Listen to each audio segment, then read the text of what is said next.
Every single movement we make is core to extremity, meaning if this is stacked properly, our core is sitting diaphragm and pelvic floor one on top of another in a proper parallel position and not a not proper parallel position, then everything else extremity-wise is gonna move as it should. So we're gonna talk about the stack and how to get there.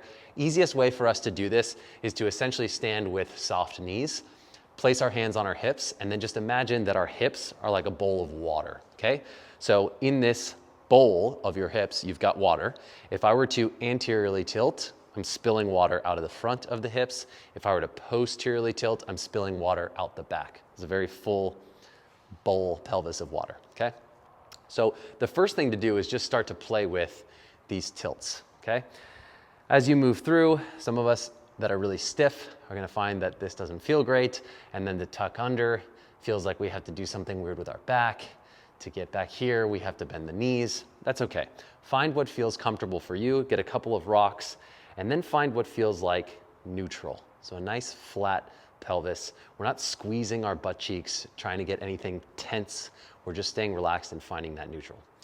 With regards to the rib cage, we want to make sure that we're not flared open and arched. We also want to make sure that we're not pulled down and crunched. So what we're going to think about is a string tied to the top of our head and pulling us up as tall as we can be, okay? This is going to bias us probably towards flaring open and reaching up with the chest.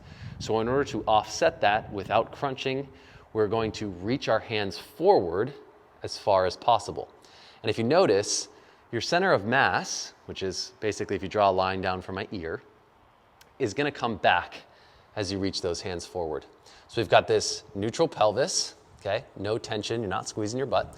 Your arms are reaching as far as you can, almost as if you are rounding your upper back. But because of that pull through the head, we're not losing height in our skeleton. So we're not actually rounding the spine, we are protracting or rib cage retracting. And there's a difference between rib cage retraction and crunching. The difference is in the height of the skeleton. So that's our stacked position. And from here, we can do all things. We can squat, we can hinge.